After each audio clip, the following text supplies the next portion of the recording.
So this is going to be my walkthrough of my personal process from import to publish and using Lightroom. I know that everybody does things differently. There's no right or wrong way to do anything. This is just my way of doing things, and I hope that whether you're beginning or you're advanced, that you can learn something. So my first tip is going to be that once you finish taking all your photos for the day and you're ready to import your photos into your computer, that you do not use your camera to import your photos. Please take your card out of your camera and buy a card reader. They're like $20, if even that much. Just do that because last thing you're going to want is to be importing photos and then your camera battery dies and then you have to, start all over, and it's really not worth the hassle. Seriously, just get a card reader. Most computers have them built in. You'll thank me later. So basically what you do, once you insert your memory card into your reader, and this is going to be using Lightroom 5, by the way. I'm currently using the beta because the final is not out for another couple of weeks. So hopefully this will be a little future-proof for a little bit. There are a lot of bugs in this beta. I'll try to work around them. I'll point them out as I come along with them. Also, as a side note, this tutorial, although being done on a Mac, can work on PC as well. The only difference is going to be the hotkeys, which anybody can figure out that if I press Command-A, that I really mean Control-A on a PC. Not a big deal. I'm not going to go over and above and beyond and explain everything as far as what the different hotkeys are every time. Just figure it out. This is more of a learn by doing process anyway. So, memory card in your reader? Good. Once you do that, you're going to go over here to Library, and then you're going to basically, oh, my card's not in. Let's see. Insert my card. Okay, there we go. Go to Import. When you're in import, you're going to select a source. I select my camera I was taken on, which is my Nikon D7100. As you can see, I've already imported some of these photos, but if you scroll down, you'll see ones that haven't imported. Now, this is a great feature because sometimes I don't format my memory card and I go and take more photos, and then when I come back, I don't want to double import my photos because I don't need to. So that's good. So I also, by default, always import everything from my card, whether it looks like a bad shot or not, because it's easier for me to just delete them once they're inside the computer. I'll get into that process. Won't be a problem. I just like to press import and walk away for a while, especially since I have a 32GB SD card, and this is going to take a little bit for me to import as the raw files are pretty large. The other option that I do is I always copy as a DNG. I know a lot of people also don't agree with me on that one, and that's fine. Personal preference. I like DNGs because it saves the metadata info inside the file, and I can also save the original raw file inside the DNG if I so choose. It is an Adobe open format, which means it works in every Adobe program by default, so I don't have to worry about raw drivers all the time. I did take it as NEF files. I also use the Adobe RGB color space. Again, personal preference. I really haven't seen anybody have a solid argument as to why one's better than the other. I'm sure there is. Honestly, I've never really cared. Alright, now I do not do any of the macros upon importing, such as filing handling, file renaming, or apply any presets during import, because I really don't feel that it's worth my time. I think that the way this program is laid out, it already makes it easy to do it post-import. You can if you choose. There's no downside to it whatsoever. It's just a personal preference. I always save to the default destination, which is going to be in my photos, pictures folder, sorted by year, sorted by day, which is fine. Great, makes it easy for me to back it up. Okay, so once all that's done, I'm going to press import, which is going to be down here in the right corner. And once it does that, I'm going to pause the video because it's going to take a very long time, and I will see you when it's done. Alright, so now we have all the images imported. It took a little time, so unfortunately it's the next day for me because I had other stuff to do, but it's video, you won't know that for sure. But anyway, so you can see I've got hundreds, actually thousands of photos imported. Now what I need to do is first thing I do when I import them is I actually like to geotag them. Now you can do this the hard way by doing image by image by image, or with a little bit of pre-planning, you can do it all pretty much at once. And all you need would be your cell phone or a tablet. The way you do this is you find a program that lets you record GPS data via your phone's built-in capabilities. The one I personally use is called Google My Tracks. I turn on my Nexus 7, which is a tablet. I pop it on, pop it in my bag, let it run all day, and if I'm only doing that with Wi-Fi off and everything, I can probably get a full day, literally about 20 hours out of it without a problem, as long as I don't use the tablet for anything else. So what it does is it records all the GPS data, I export it as a GPX, and then what I can do in Lightroom here is you see a tab here called Map. Click on that, and there we go. And this would be the geotagging section, which a lot of people don't even know exists. Now, I already tagged one photo manually because I didn't do this yet, but what we can do is I always prefer to just select them all, just out of courtesy, like, just, out of courtesy, out of habit, to highlight them all, just to make sure that I'm tagging them properly. Then you see this thing right here, you click on that, and you say load track log. And then it's going to look for the track log, which I have right here. So I'm going to load the 24th first. I'm going to choose that one. Okay, I track those. Then I'm going to do load track log. I'm going to do 25 as well. Choose. Okay. And it should be syncing them. Let's see. Ah, okay. So I'm sorry, I haven't done this in a while. So I'm actually going to select the first one again, loading the track log up, and I'm going to say on here, auto tag the photos. So it's going to find them. It's going to process the ones that it saw. Now, since this is over a few days, I'm going to have to do it for every day that I have a track log for. So I'm going to go to track log, 25th, choose. I said choose. There we go. And I'm going to say same thing, auto tag. Now, before I click that, you see that there's a set time zone offset. What that means is your camera's got a built-in timer or clock in it, and your GPS will go by your local time zone. So let's say you're on the East Coast, like and you go to California or West Coast, and it's offset by -3 hours. Well, your camera doesn't know that, but your GPS does. So you can say set time offset. So you can say like, oh well, my camera's going to think it's 3 hours ahead of time. So when you do this tracking, it will accommodate for that. It's actually really cool. So let's select more. It's going to tag those. This doesn't take long at all, actually. I mean, it's a lot quicker than doing it manually, that's for sure. And it's pretty accurate. The best part about this thing is that it's it's pretty accurate. I think it gives you like a 5-minute window or something like that where approximately it's right. So we'll track log here for this one, 26. And we're going to go auto tag, blah, blah, blah. And you can see that it's doing a pretty good job. I mean, it knows where I took these photos.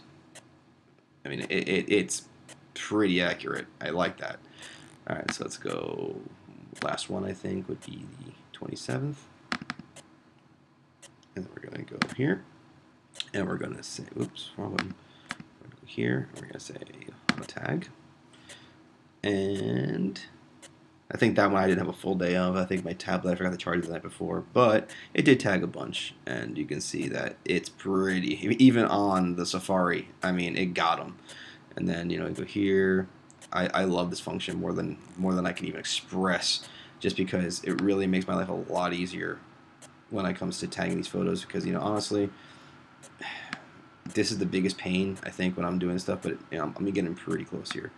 So let's say right here, there's 2 photos taken right there. There are photos taken right there. I mean, how accurate is that? People who've been to Disney know how how close and accurate this is all being. So for example, let's go over here towards Ventureland, and this picture was taken. Show me the picture. There we go. At Adventureland of the Crystal Palace. There we go. Scroll around here. These are all Pirates of the Caribbean shots. I think it even let me go in the ride. Yeah, it pretty much worked when there's a GPS signal. So I was in the ride taking half these photos. That's the gift shop. This would be Jungle Cruise area. It knew. It just knew. And that is impressive. Which, that will be the end of this section. I'm going to take a little break, and then we're going to start editing some photos. I'm not going to edit all 1,216 photos. I'm going to show you how to flag ones, how to reject them, and how to edit them to make them look great, because out of your camera, raw files don't look good at all. So now that we have all our photos imported and meta tagged as far as location goes, or geotagged I should say, I'm going to go through a couple basic interface options here that are actually really cool to know, and then the next part was going to get to actually photo editing. So first of all, this is the way Lightroom comes as default. I think it's pretty much standard. It is a little bit cluttered, especially for low resolution, so there's a couple things you can do. First of all, these arrows over here, if they're solid, that means things are locked into position, but you can always just minimize them like so and kind of hide them so that they are there, and then when you scroll up to the sections, they will in fact unhide accordingly. And then you can just make them permanent, just click on them again. Personally, I keep them on all times because I think that it's better to have that the way it is. Now, one of the coolest functions of Lightroom 5.0 that took a very long time to do is to make things full screen. And the hotkey for that is F. You press F, you're full screen. You press F, you're back to full screen. And you can scroll through pictures the same way, the left and right arrow keys. I just took them so long to do that. I have no idea why, but I'm glad they did it. Another quick one for you is, I believe it's Shift Tab. Yeah, that's kind of like a full screen, but it still has the option to go to the tools if you really need them to. So it's like a almost full screen mode, and then press Shift Tab to go back. What else? Let's see. All right, so you have all your photos imported, and let's say you have like a common theme for a lot of these. You got, for example, here I've got a picture of the Disney monorail here, and it's a sequence of events, okay, and you can see I edited some of these photos already, which we'll get into. But if they look the same and you want to just like keep these a little neater, you can organize them. So you select the first one, and you select the last one. So all these are selected, and you right-click, and you can go to stacking, and you can group to a stack. And what that does is that keeps them, see it says an 8 there, it keeps the images pretty much in a theme file. And when you right click, when you go through and press left or right, it kind of skips over the entire stack. Instead of doing individual images, it shows you the first image, which you can also rearrange by clicking and dragging. But that's good, so when you have like 20 pictures of the same subject, you just don't want to have 20 images across the bottom. And then if you want to open the stack, you click the number, and it undoes the stack, and then you can go through individually. And then also, if you want to close a stack, you click that again. Or, optionally, if you want to unstack it, is right-click on the first one, and then unstack. And using the right-click menu, you can also remove or add individual images, which is cool. What else? Let's see. There's different view modes. We are currently what's called loop mode, which is for viewing images like this. But there's also, if you press G, grid mode. Okay, so you can see images in a grid, which is cool. You press E to go back to loop, and it'll focus on the one selected. If you have no image selected, it'll go to the first image of your sequence. So keep that in mind. Then there's compare mode. Now compare mode is for comparing two images side by side, which is cool, except there's actually a cooler function that a lot of people don't know. So here we go. So let's select all these images again from left to right. So these are the images that we had in the stack before. It doesn't matter what image they are, and you press compare. Now compare, you can see on the left side is the first image I have in my selection, and the right image is the second image in my selection. But I have all these images here to select to compare, and you'll see these little, I guess, diamonds here. The clear diamond is my left image, the right diamond is my right image. Now, if I press the right arrow, it's going to change only the right image, so I can compare that with the one on the left without changing the one on the left, which is a really cool function. I think it really comes in handy when you want to compare two images side by side and things like that. Okay, so that's a cool view, and if you have nothing compare selected, so compare or select the two images you select in a row, so if I do whatever's left, right, so that's cool. Back to press E to go back to loop mode. Then there's a thing called survey mode. You use that by pressing N. When you have one image selected, survey mode doesn't look like anything. But survey mode is good for the same idea. Let's say we have all these images again of the same topic, but you're not sure what you want to choose. And a lot of people go left to right and they're trying to choose images, which is like the worst way of doing that. What you want to do is you kind of want to look at them all at the same time to determine what you like best. So with survey mode, which is N, again, activated, and you'll see the white square. You select a group of images, and it puts them all in this view like this, and you can see them all, and so you can kind of get an overview of which one you like better, and that I feel is the best way to do this. And the best part is once it's activated, you can do it over and over again in different sections, and it'll always work. And then you select one you like, go to E, you're back in loop mode. Other things you should know, and that's just for navigation. So now we're going to move on to things like meta tagging, grouping, putting things in categories. In the library mode, which is what I've done this whole time, you can meta tag things. So if you scroll down here on the right, you can see keywords. The way you add a keyword is you type it in here and you press enter, or you type it in here with a comma and a space. Now keywords are good for when you want to meta tag, when you want to share your creations with the internet. It makes it easier for people to find things. The coolest part about Lightroom meta tagging is, though, if you select a group of images, let's select the same group again, you can meta tag multiple images at the same time. So for here, for example, I'm going to type in, monorail, and it's going to add monorails to all those. Now you also see here I have keyword suggestions from my previous tags that I've done. So I'm going to select ones I've already used, like Florida, Nikon, the type of camera, that it's Disney, Walt Disney World, which also brings up, I believe, other options here. And I can scroll down and I can say, it gives me a list of other keywords I've used previously, so I can help tag it that way if I choose so. And then since they're all selected, I can also now go here and say Walt Disney World monorail. And then it's going to say, apply the metadata change to all the selected photos. Yes. Now, all these photos have the same meta tag, and you can see by the little tag icon over there that they are all actually edited with the metadata. And I can do something with caption, copyright, creator, and everything like that.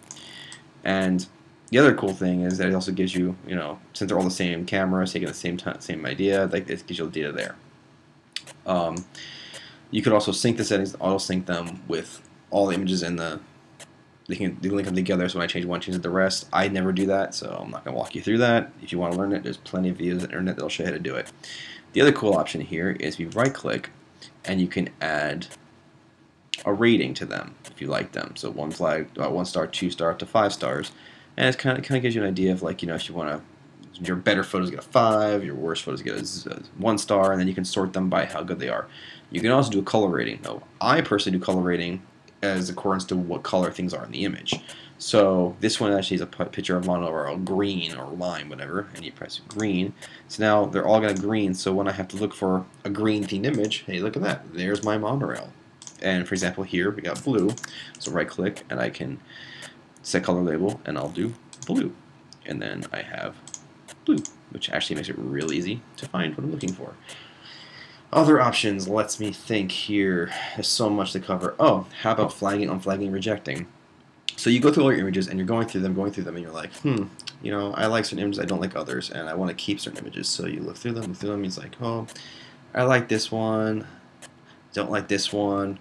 But how do you keep track of what you want to use, what you want to save for later? For example, I'm not a big fan of this one, so I'm going to press X, which sets it as rejected. It doesn't delete it, but it keeps it. It can be blurry, whatever reason, I don't want to keep it. It's a bad framing. This one I don't like particularly. Fine. Go through, but I like this one. So you can press code P, which will flag it, which you can see here's an icon with a flag. White flag is picked, black flag is rejected. Now let's say you accidentally flag something. Like for example, let's say after all I cited, I actually do like this one. You press U, which removes the flag. So now it's got no flagging on it whatsoever. So when you go through all your images, as you're searching through them, you can easily just flag the ones you like, or reject the ones you want to delete. The reason why I would do reject is when you have files that are rejected, so let's go to this one, and after you're done going through all your photos, for example here I got over 1,000 photos, you can go and you can say, there's an option here to, here you go, delete rejected photos. It's under the photo menu, which will delete them off your hard drive if you choose, or just out of your library if they're rejected, so you don't have to worry about them clogging up the rest of your catalog. So that really helps a lot. I think that covers everything I want to cover in this part of it. The next part is going to be photo editing, which is going to be I think the most fun part of this whole thing. Alright, so now I'm going to walk you through editing of a few photos, and this one actually got really popular in my Flickr recently, so I feel I should start with this one. The final result I had when I finished it looked exactly like this, which I thought was phenomenal. And you can see the original photo actually started off a lot worse, a lot darker, and this was a quick shot I took in the Morocco Pavilion at Epcot Center. World Showcase area. It was one of those things where I had a cool idea, but I had very little time to dial in the way I wanted to. I didn't have a tripod with me, couldn't bracket it the way I wanted to. Just kind of popped in, took the shot, and was done with it. And in full screen, you can see, looks like it's working with it. I mean, I didn't see anything wrong with the photo at the time. As I went editing, though, I saw a few things that could be fixed with it. Now, whenever I edit a photo, I always start the same way. I always take my highlights, and I lower them down all the way to 0. Which looks weird, but is a reason for that. And I take my shadows and bump them all the way up to 100, so it's negative 100 and 100 respectively, which makes the image look really bizarre, but then we're going to come in and have some fun. Then I take the white slider. Now here's a cool little trick. If you hold down the Alt key while you press the slider, it turns black, and as you're sliding it, it'll look black, but keep sliding it to the right, and as soon as it starts with the whites start peeking out of control, they're going to turn white.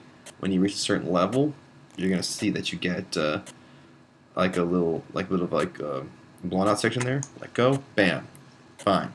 Then I take the blacks. I do the same thing left and right. Now this one was at 0, it was already blown out, so I'm actually going to take it to the right, and I believe I'm going to take it to a level that's a little bit more manageable. So right about there, perfect. Then I looked at it. I was like, I could use a little bit more clarity. Which clarity, what it does, if you go to the left, it'll soften it up, which is cool for certain images. But this one I wanted to make it a little bit more sharp, so I raise it up a little bit. And I, just kind of play with it a little bit more, until I got to a point where I liked it. And I think I like it right about there. That's great. And then you have vibrance. Vibrance is a really cool saturation type tool, but not to be saturation will saturate the whole image back and forth, and that's cool for certain things. But I try to avoid using that as much as possible, except for certain reasons I'll show you in a different image. What Vibrance does is kind of like a smart saturate, where it finds the colors that are popping the most and tries to control those. So if I was to reduce it, you see that the skies are a little more gray, the browns are more gray, but you can still see their actual colors in there. I actually wanted to boost it up in this one a little bit, so I'm kind of boosted up to about, let's keep it around 31, and that looks cool. Then I noticed something really strange. I didn't see this in my original photo, but there's a man right here, and that, to me, can be fixed. And I visually try to avoid getting people in shots. Sometimes you can't, sometimes you can. So the way we're going to do that is we're going to use the spot healing brush. Now the cool thing about Lightroom 5 is that now you're allowed to actually paint. And you can change the size of the brush by using your mouse wheel up and down, or if you have a trackpad, using your 2 fingers up and down. And what I'm going to do is make sure heal is selected, and I'm going to actually paint over this man. And in theory, voila, it's gone. I press done, and yes, it duplicated the light there, but you know what? Nobody's noticed it. Duplicated the window. Nobody really noticed it in the original either. If now that I point that out, you'll probably see it. If I go back to the original image, yeah, see it's there. But what I kind of do to make up for that, because it is in the corner there, I'm going to go down to path lens correction to vignetting, and I'm going to reduce that a little bit, add a little bit of darkness to the edges there, so now you really can't see where it was edited. Only other thing I would do with this one personally is I would sharpen it up a little bit. So let me increase this to about 50, 51-ish. Yeah, 50 is a good number. The radius to about 1.3, depending on, I'm eyeballing it. So I mean, there's really no set standard for this. I just kind of do it till I think it looks right. You go back and forth, and you kind of look at it, and you kind of get a good idea what you want, and then you go to masking, which will be good. And then you'll see in full screen, looks like pretty damn good if I see so myself. If you want to compare it to your original, there's the hotkey for that is going to be backslash. When you press that in develop mode, I don't know why it didn't work right there. Why is it not doing that? Let's see. That's weird. That's not letting me. Oh, okay, so I'll do it in the original image. It will take you back to the original image, and you can see what it looks like in the new version. So, bam. So that's what we started with. That's what it looks like now. So that's the first image.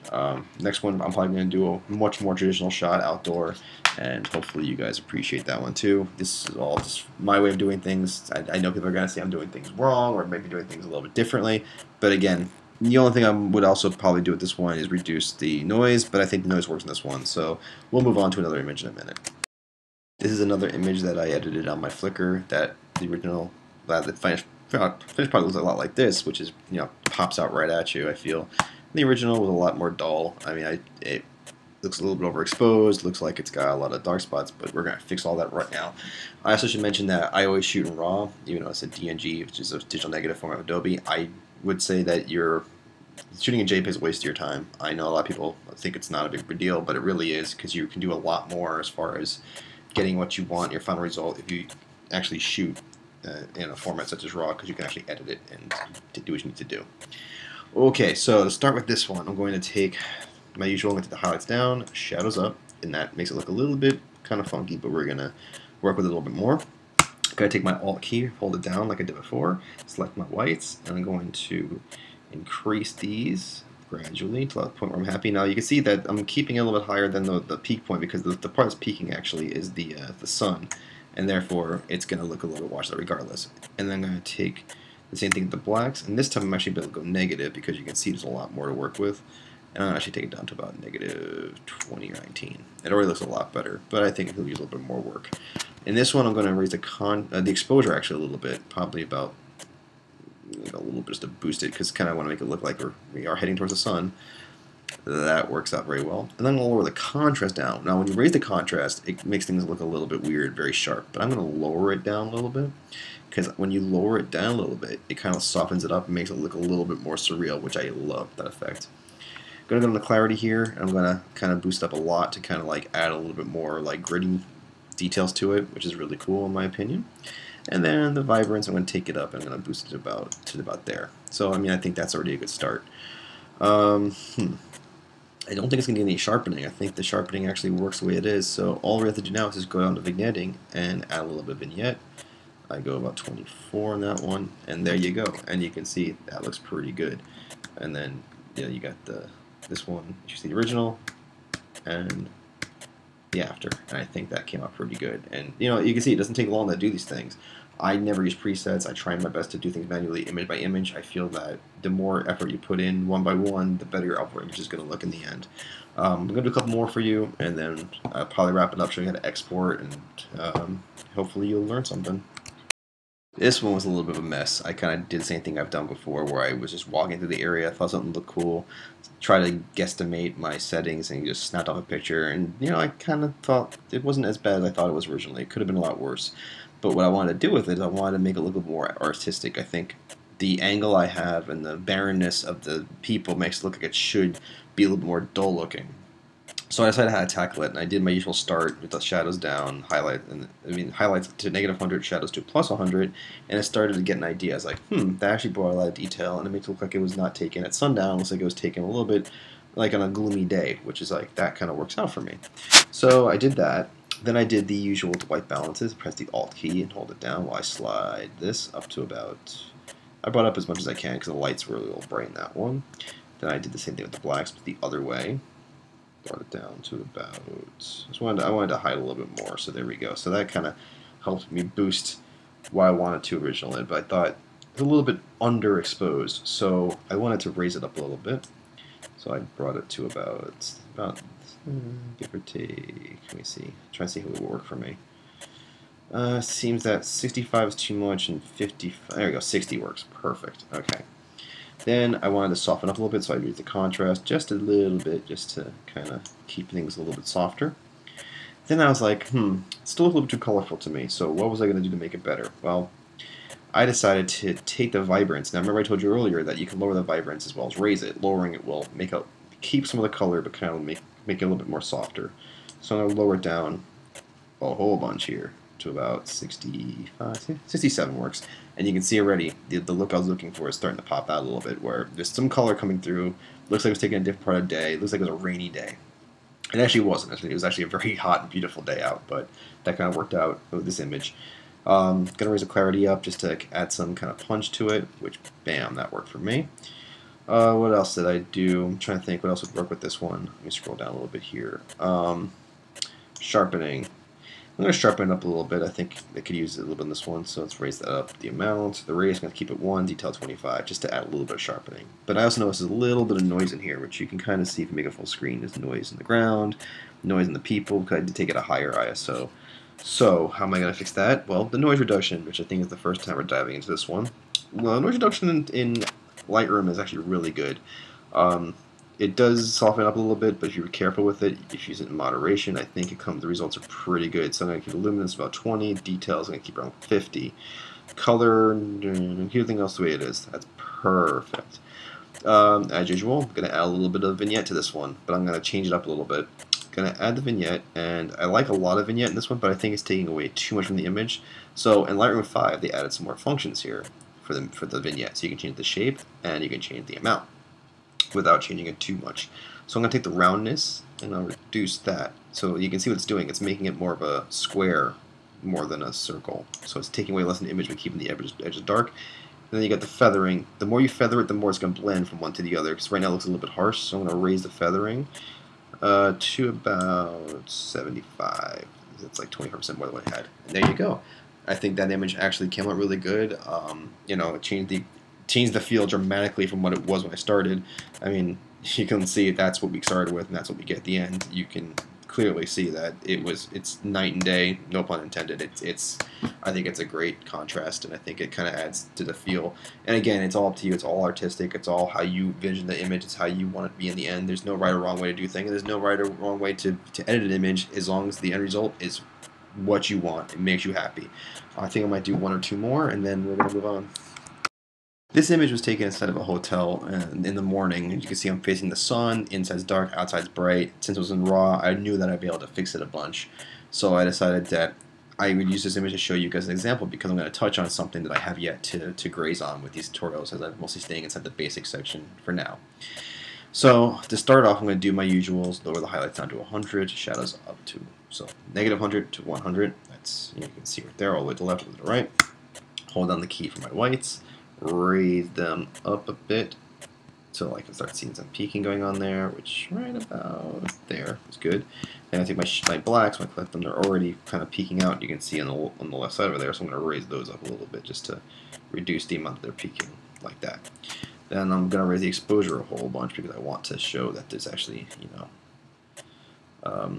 it's indoors, but I want to show that it was still bright. So that kind of works out. Back's a little bit blown out, but I can deal with that. I think the overall composition of the image looks really good. But I picture, since it was taken in the morning, when I was there, I remember being actually very orange looking, not very white, which is what this looks like. I mean, this looks good as it is, but I want to punch this up a little bit. So I'm going to go all the way down to the bottom here to a section called camera calibration. And you can see in the Heroes profile, it says Adobe Standard, which is what everything is on by default, which normally works out really well. But sometimes you might want to adjust it a little bit for different things. When you click on it, it's got landscape, neutral, portrait, standard, and vivid. So if it was a landscape, I can click that, and it would make it look better for a landscape. Neutral is pretty much as it would come out of the camera directly. Portrait mode is good for skin tones. Standard is I guess, I don't even know what it would be used for, honestly, but I'm going to go for vivid. What Vivid does is it kind of punches it up a little bit, darkens the darks, whitens the whites, but it still didn't fix the colors. So then I'm going to go all the way back to the top here, and you can see here a thing called white balance. Right now it's currently on as shot. And the same thing as before, you can change to auto, you can change to daylight. There's different settings for different things, and it'll change your image accordingly. But I'm going to go to the custom here, because I want to adjust it myself. And at 6500, it's not too bad, but I think I'm going to increase it up a little bit to an image. Well, at the same time, I can also, I guess, select this and select the white point in the image and see if I can set it. And that didn't work out for me. So I'm actually going to do it manually. And I think that a value of around 6682 works out for me. It makes it a little bit orange I wanted. So just to finish this one up now, I'm going to go down to here to clarity and increase it a little bit. And the vibrance, going to increase that a little bit.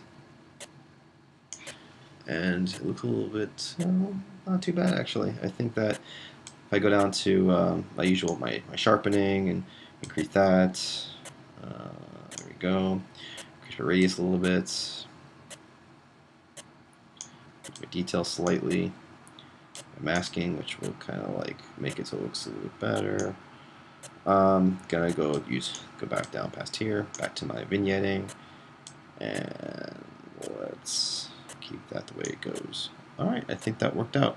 And then the actual one I actually produced wasn't too far off. I think I just changed the color value a little bit, and then the original and after. Right. Again, preferences all up to you. Probably gonna do one more for you, which is gonna show you the different lens and how to set your lens profiles, and that will be it. And then we'll go into the export process. Alright, so now we're left with this disaster of a picture. I took it handheld at night, no tripod, with a standard prime lens, 35mm, shot at 2.8, which is not the lowest it's not the most wide open lens can go. It actually can go to 1.8, and ISO of 1600. So this image was, I wouldn't say a disaster from the get-go, but I felt it was. I took it, and I saw it in the cameras, and I thought it was hopeless. Then I got into Lightroom and I looked at it and I thought, there's still some detail in there that I can probably work with. And since it was taken with a Nikon 35mm lens, I actually have a little bit more power to work with here. The other lenses were taken with a Rokinon 8mm fisheye, which is not supported directly by Lightroom as far as the profile goes, so it doesn't really give me the options that I have with the Nikon lens. So when I'm using a standard Nikon lens, whether it's a zoom or like in this case, a prime, first I'm going to do now is go down to lens correction, and there's a little box here that says enable profile corrections, which is great. So I click on that, and you can see it kind of changed a little bit of the distortion of the ends, and it really kind of made it a little bit brighter, and it's already built in, so it knew what it was doing. It used the lens, the camera made the lens, and it knew exactly how to fix it for me, which really helped a little, like just everything with me here. So once I have that, I have a good base to work with. So I'm going to do my usual. I'm going to actually go to my highlights and lower them down to -100, my shadows up to a +100, and it's already starting to make some more sense to me now what I want to do with this image. Going to take the whites here, hold on my Alt key, and raise them up. And since this is actually an outdoor shot, I actually might boost it up more like that, and that really makes those lights pop, which is what I was looking for. As far as the blacks go, click on that one. I'm going to see if I can bring them down a little bit to the point where they're not too severe. So like that would work out. -10 around there. Yeah. I also think that actually it's a little bit overexposed. Even though it's taken at night, I feel that these lights are really blown out and they're kind of distracting to me. So I'm going to lower the exposure down by just a little bit, just to kind of like, there, you see there's less glow on them. I think that worked out really well. And I'll lower the contrast down by a whole bunch to kind of soften the whole image up a little bit. There we go. So now you can see that it actually looks a little bit more like an HDR, even though it's a single exposure, and no HDR here, no tripod with me, and I don't like doing handhelds, so that kind of worked out. I'm going to raise the clarity up to about 47. Yeah, that kind of helps bring out the details in the framework here. Vibrance, let's raise that up. Let's bring out some of those colors, because this was taken at night, and I feel that the sky in the background can actually only benefit from that. Let's get tone curve and all stuff. I'll get into all this stuff in a later tutorial, the tone curve, split toning, and how to individually control colors and all that wonderful stuff, just because I think that I'm already going way over what I wanted to do with this one, which is not a bad thing, but I kind of want to ease you guys into things. Sharpening, let's sharpen this up a little bit. Let's raise it up to, and I'm looking at the preview here above me for what I'm doing, so it's not like I'm just doing the blind. Keep the radius 1, keep that 25 detail. Masking, let's raise the masking by a good 17 was best. Alright. Noise reduction. There obviously is lots of noise in this image, so once again, looking at the top over here, let me really boost that up. And it's actually gonna make it softer in the long run, but I don't mind on this one because it's kind of like, you know, it's a large image, and if we shrink it down a little bit. Keep details at 50. Contrast, let's raise it up to around, that works. Color mode, let's raise the color up a little bit to help bring back some of that check out. Details up to about there. So now you can see that it's actually not looking too shabby. Sorry, Lightroom 5 is a little boogie. There we go. Actually looks really good. I think it kind of worked out. And I think that all that's needed, you guessed it, is a little bit of vignette. The reason why I do the vignette is it kind of draws your eye into things. In a later tutorial, I'm going to show you how to do like specific vignettes if you want to highlight an area over here and get the rest dark. But I think for this one it works out really well. So I think with all that being done, I think I've taken you through enough images and my process is enough that from now on I'll be able to actually take you on and show you how to export images. So now that we have successfully edited all the photos we want to do, tagged them, we have successfully flagged all the ones you want to work with. Suppose like the best bet you're going to do is you want to flag the ones you want to export, and you want to basically use that as a system for when you're actually ready to actually go forward with it. So what I'm going to do here, I'm going to flag this one, okay? And then I'm going to go up here, I'm going to say /flag photos. So it's selecting all the photos that are flagged, which is great. And you can see here that there's more than one. I'm not going to bother going through them all, whatever, it's there. Now what you can do now is you can either set up a Flickr or Facebook service on your publish services here on the left when you're in the library mode. Personally, I don't go directly to either one. I like to actually go to a different folder first and manually upload them one at a time, or my group, just so I can look at them as a final before I actually put them on there. So the way I do it is instead of clicking and dragging them into the service, I actually right-click on them, and since it's all selected, they're all going to be export at the same time. Export, and I go up here. There's all these different options here. I'm going to just go to export. Just open up the export dialog, and it's going to export whatever selected files I have. Export to, I can do different things here, but I'm going to go to my hard drive, specific folder, whatever. I'm going to put in a subfolder. For this case, it's going to be for my Disney trip, so Disney. Then you can, if you choose, you can rename the file and export. I don't do that personally. You can do the file settings here, and this is what I do for file settings. I keep them as JPEG, because if you can go with anything you want. Adobe RGB with the color space I was currently editing in. Quality 100. As far as the color space goes, by the way, it depends what you shot in. Some people shoot in sRGB. I personally shoot in Adobe RGB. Personal preference again, no big deal. Image sizing. If you want to shrink the images down, you can do this. You can do a size to fit, and you can set options here, and it will resize, meaning shrink the image, because I have don't enlarge selected, to, so if it's a wider image, whichever one hits 1000 first. So if you want to have it 1000 wide or 1000 high, it'll resize it accordingly, and you can change that. I personally keep them original resolution because I'm going to be uploading to Flickr anyway. Metadata. Now by default, your remove location info is going to be on. I keep that off because I geotagged everything, and personally these are images that are not of my house or my job. These are my vacation spots, and I want people to see where it is on the map, so I keep that off so we can actually see it. If you choose, you can also watermark the image. I personally don't. I think those look tacky, and I also know that watermarking doesn't really do anything. Contrary to what people believe, even watermarking with a big obnoxious watermark an image can be resolved and taken care of and removed, and it's just not worth it. I'd rather keep the image the way it is. You can have after export, you can show in Finder or Explorer for Windows, open up Photoshop, open another application you choose. I personally just do nothing, and then I press export, and you'll see here on the top left, it's exporting my images to where they're going to go. Once they're exported as JPEGs, the meta-tag info is all there, and all your geotag info is in there, so just need to be uploaded to your preferable service. And that's it.